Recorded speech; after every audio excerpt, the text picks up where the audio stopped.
ನಮಸ್ತೆ ಕರ್ನಾಟಕ. ಎಲ್ಲ ಹೇಗಿದ್ದೀರಿ? ಚೆನ್ನಾಗಿದ್ದೀರಿ ಅಂತ ನಂಬಿದ್ದೀನಿ. ತಾಯಿ ಮಂಚಾಲಮ್ಮನ ದಯದಿಂದ ಮಾರಿಕಾಂಬೆಯನ್ನು ಸ್ಮರಣೆ ಮಾಡ್ತಾ, ನಮ್ಮ ಆರಾಧ್ಯರನ್ನು ಸ್ಮರಣೆ ಮಾಡ್ತಾ ಇವತ್ತು ನಾನು ನನ್ನ ಕಾರ್ಯಕ್ರಮಕ್ಕೆ ಸ್ವಾಗತವನ್ನು ಬಯಸ್ತಾ ಇದ್ದೀನಿ. ಇವತ್ತು ನಾನು ಮಾಡಿರುವಂತಹ ವಿಷಯ ಏನು ಗೊತ್ತಾ? ಒಬ್ಬರು ಕಮೆಂಟ್ ಹಾಕಿದರು ನನಗೆ. ಏನು ಹಾಕಿದ್ರು ಅಂದರೆ, ಮೇಡಮ್ ನನಗೆ ಸೂತ್ಕಾಲ ಇದ್ದಾಗ ಕುಲದೇವರಿಗೆ ಮತ್ತು ರಾಯರಿಗೆ ದೀಪ ಹಚ್ಚದೆ ಇದ್ದರೆ ನಂಗೆ ಸಮಾಧಾನ ಆಗಲ್ಲ, ಏನು ಮಾಡಲಿ ಮೇಡಮ್, ಹಚ್ಚಲೇಬಾರ್ದ ಅನ್ನೋದೇನೋ ಒಂದು ಹಾಕಿದ್ರು ಅವರು. ಹಾಗಾಗಿ ಈ ವಿಡಿಯೋನ ಮಾಡ್ತಾ ಇದ್ದೇನೆ. ಕೆಲವೊಂದು ವಿಷಯಗಳನ್ನು ನೋಡ್ಲಿಕ್ಕೆ ಹೋದಾಗ ಬಹುಶಃ ಆಲೋಚನೆ ಮಾಡ್ತಾರೆ ಕೆಲವರು, ಯಾಕೆ ಹೀಗೆ ಮಾಡಬಾರ್ದು ಅನ್ನೋದಾದರೆ ಒಂದು ಸಣ್ಣ ಪದಗಳನ್ನು ಹೇಳ್ತೀನಿ ನಿಮಗೆ.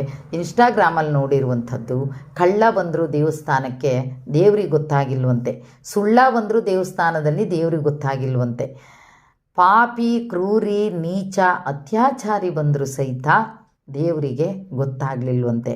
ಅದೇ ಜನ್ಮ ಕೊಟ್ಟಂಥ ಹೆತ್ತ ತಾಯಿ ಜನ್ಮದಾತೆ ಮುಟ್ಟಾದವಳು ಹೋದರೆ ದೇವರಿಗೆ ಗೊತ್ತಾಗತ್ತಂತೆ. ನೋಡಿ, ಎಷ್ಟು ಚೆನ್ನಾಗಿದೆ ಅಲ್ವಾ? ಇದು ಅರ್ಥಪೂರ್ಣವಾದಂಥ ಒಂದು ನುಡಿ. ತುಂಬ ಜನ ಕೇಳಿದ್ದೀವಿ ನಾವಲ್ವಾ, ದೇವಸ್ಥಾನಕ್ಕೆ ಮುಟ್ಟಾದರೂ ಹೋದರೆ ಜೇನು ಬಂದು ಕಚ್ಚುತ್ತಂತೆ, ಇಲ್ಲ ಹಾಗಾಗತ್ತಂತೆ ಹೀಗಾಗತ್ತಂತೆ ಕೇಳಿದ್ದೀವಿ. ಜೊತೆಗೆ ನಾವು ಹೋಗೋದು ಇಲ್ಲ. ಭಾಳ ಭಯ ಇದೆ ಅದೆಲ್ಲ ತುಂಬ ಭಯ ಇದೆ. ಯಾರೂ ಹೋಗೋದಿಲ್ಲ. ಕೆಲವರು 5 ದಿನ, ಕೆಲವರು 7 ದಿನ ಹೀಗೆ ಮಾಡ್ಕೊಂಡು ಹೋಗ್ತಾರೆ. ಹಾಗಾಗಿ ಯಾರೂ ಹೋಗುವಂಥ ಧೈರ್ಯವನ್ನು ಮಾಡಲ್ಲ.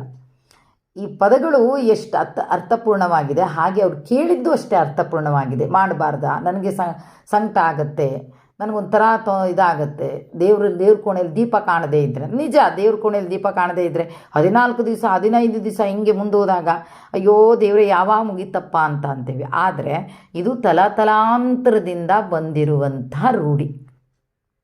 ಸೂತಕದಲ್ಲಿ ದೇವರಿಗೆ ದೀಪವನ್ನು ಹಚ್ಚಬಾರ್ದು, ಹಚ್ಚಿದರೆ ಅದು ತೊಂದರೆ ಆಗತ್ತೆ, ಕಳಂಕದ ಜೊತೆಗೆ ತೊಂದರೆ ಆಗತ್ತೆ ಅನ್ನೋದು ಸಹಿತ ಪ್ರತಿಯೊಬ್ಬರೂ ಆಚರಣೆ ಮಾಡ್ಕೊಂಡು ಬಂದಿರುವಂಥ ವಿಷಯ. ಇದು ಈಗ ನಾವೆಲ್ಲ ಹುಟ್ಟಾಕಿರುವಂಥದ್ದಲ್ಲ.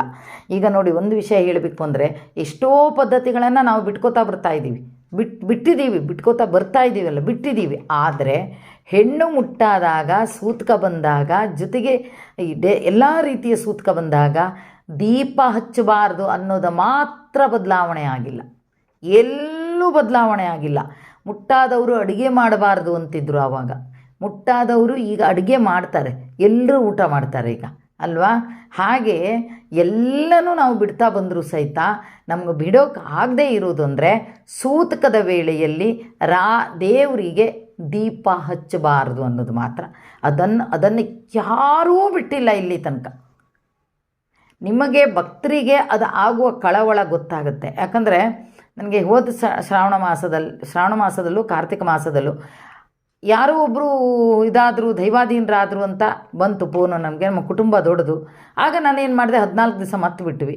ಇನ್ನೇನು 1 ವಾರ ದೀಪ ಹಚ್ತಾ ಇದ್ವಿ, ಆವಾಗ ಮತ್ತೆ ಫೋನ್ ಬರುತ್ತೆ, ಇಲ್ಲ ಹೀಗಾಯಿತು ಅಂತ. ಮತ್ತೆ 14 ದಿವಸ.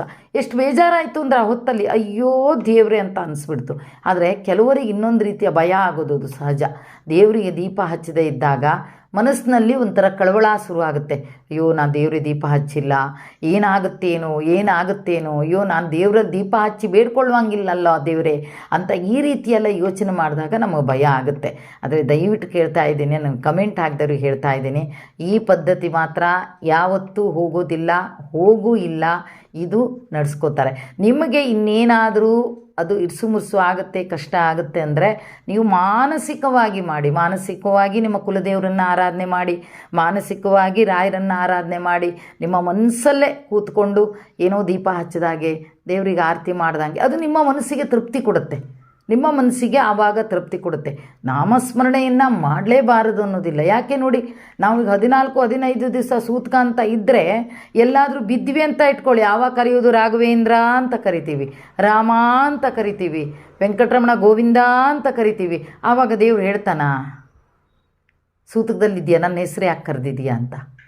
ಇಲ್ಲ, ದೇವ್ರು ಹೇಳಲ್ಲ. ಆದರೆ ದೀಪ ಹಚ್ಚೋದು ಮಾತ್ರ ತಲತಲಾಂತರದಿಂದ ಬಂದಿರುವಂಥ ವಿಷಯ. ಹಾಗಾಗಿ ನಾಮಸ್ಮರಣೆಯನ್ನು ಮಾಡಬಾರ್ದು ಅಂತ ನಾನು ಖಂಡಿತವಾಗಿಯೂ ಹೇಳ್ತಾ ಇಲ್ಲ. ಜೊತೆಗೆ ಇನ್ನೊಂದು ವಿಷಯನ ನಿಮಗೆ ಸ್ಪಷ್ಟಪಡಿಸ್ತೀನಿ. ಮೊನ್ನೆ ಒಂದು ಹೆಣ್ಣುಮಗಳು ನನಗೆ ಮೆಸೇಜ್ ಹಾಕಿದಾಗ ಅವಳಿಗೆ ಏನು ಅನಿಸುತ್ತೆ ಅಂದರೆ, ರಾತ್ರಿ ಮಲಗಿದಾಳೆ, ರಜೆ ಆಗಿದ್ದವಳು, ಮುಟ್ಟಾಗಿದೆ ಅವಳು, ಮುಟ್ಟಾದಂಥ ಹುಡುಗಿ ಪಾಪ ಮಲಗಿದಾಳೆ. ಮಲಗಿದಾಗ ರಾತ್ರಿ ಕನಸಲ್ಲಿ ರಾಯರು ಬರ್ತಾರೆ. ಕಾವಿ ಬಟ್ಟೆಯನ್ನು ಧರಿಸ್ಕೊಂಡು ಒಬ್ಬರು ವಯಸ್ಸಾದಂಥ ಅಜ್ಜ ಬಂದು ಮೊದಲು ಅವ್ರ ಗಂಡನಿಗೆ ಮಂತ್ರಾಕ್ಷತೆಯನ್ನು ಕೊಡ್ತಾರೆ, ಎರಡನೇ ಇವರಿಗೆ ಮಂತ್ರಾಕ್ಷತೆಯನ್ನು ಕೊಡ್ತಾರೆ. ಆಗ ಆ ಮಂತ್ರಾಕ್ಷತೆಯನ್ನು ತಗೊಳ್ಳುವಾಗ ಇವ್ರಿಗೆ ಕಳವಳ ಇದೆ, ಭಯ ಇದೆ. ಯಾಕಂದರೆ ನಾನು ಮುಟ್ಟಾಗಿದ್ದೀನಿ, ಆದರೆ ನನಗೆ ಯಾಕೆ ಪ್ರಸಾದವನ್ನು ಕೊಟ್ಟರು, ಇದು ಒಳ್ಳೆಯದಕ್ಕೋ ಕೆಟ್ಟದ್ದಕ್ಕೋ ಗೊತ್ತಾಗದೆ ಒದ್ದಾಡಿ ಬೆಳಿಗ್ಗೆ ಗಂಡನ ಹತ್ರ ಹೇಳ್ತಾಳೆ ಹೆಣ್ಣುಮಗಳು, ಇಲ್ಲ ನನಗೆ ಹೀಗಾಗಿದೆ ಅಂತ. ಆದರೆ ರಾಯರಿಗೊಂದು ಪ್ರಶ್ನೆಯನ್ನು ಇಡ್ತಾಳೆ ಹೊತ್ತಲ್ಲಿ, ನೋಡಪ್ಪ ನೀವು ರಾತ್ರಿ ಆ ರೂಪದಲ್ಲಿ ಬಂದಿದ್ದೀರಿ, ಆದರೆ ನಿಜವಾಗಿಯೂ ನೀವು ಬಂದು ನನ್ನ ಕೈಯಲ್ಲಿ ಅಕ್ಷತೆ ಕೊಟ್ಟಿದ್ದೇ ನಿಜ, ಆದರೆ ನನ್ನ ಮನೆಯಲ್ಲಿ ಇರುವಂಥ ಈ ಪಲ್ಲಿ ಲೊಚ್ಗುಡಬೇಕು ಅಂತ ಹೇಳ್ತಾಳಂತ, ನುಡಿಬೇಕು. ಪಲ್ಲಿ ನುಡಿಯೋದು ಗೊತ್ತಲ್ವಾ, ಕೆಲವರು ಹಲ್ಲಿ ಅಂತಾರೆ, ಕೆಲವರು ಪಲ್ಲಿ ಅಂತಾರೆ, ಅದು ನುಡಿಬೇಕು ಅಂತ. ಅದು ಹೇಳ್ತಾ ಇರುವಾಗಲೇ ಆ ಪಲ್ಲಿ ಆ ಹಲ್ಲಿ ನುಡಿತಾ ಇತ್ತಂತೆ. ಆದರೆ ದೇವರಿಗೆ ಅದಿಲ್ಲದೆ ಇರಬಹುದು, ಆದರೆ ಮನುಷ್ಯ ಅದನ್ನು ರೂಢಿಸ್ಕೊಂಡಿದ್ದಾನೆ. ಮನುಷ್ಯ ತಲತಲಾಂತರಿಂದ ತೊಗೊಂಡು ಬಂದಿದ್ದಾನೆ ಅಲ್ವಾ. ಹಾಗಾಗಿ ದಯವಿಟ್ಟು ನನಗೆ ಕಮೆಂಟ್ ಆಗಿದವ್ರಿಗೆ ಹೇಳ್ತಾ ಇದ್ದೀನಿ, ನೀವು ಮಾನಸಿಕವಾಗಿ ದೇವರ ಸ್ಮರಣೆಯನ್ನು ಮಾಡಿ, ಭಯ ಪಡಬೇಡಿ. ಆ ಜವಾಬ್ದಾರಿಯನ್ನು ನಿಮ್ಮ ಕುಲದೇವರಿಗೆ ರಾಯರಿಗೆ ಬಿಡಿ. ಹೀಗಿದೆಯಪ್ಪ, ನನ್ನ ದೀಪ ಹಚ್ಚಲ್ಲ, ಇಡೀ ನನ್ನ ಸಂಸಾರವನ್ನು ಕಾಪಾಡಿಕೊಂಡಿರುವಂತಹ ಜವಾಬ್ದಾರಿ ನಿಂದಪ್ಪ ಅಂತ ಬೇಡ್ಕೊಳ್ಳಿ. ನೀವು ಕೇಳಿದ್ರಲ್ಲಿ ಯಾವುದು ತಪ್ಪಿಲ್ಲ, ಕರೆಕ್ಟಾಗಿದೆ, ಕೇಳಿದ್ದು ಸರಿಯಾಗಿದೆ.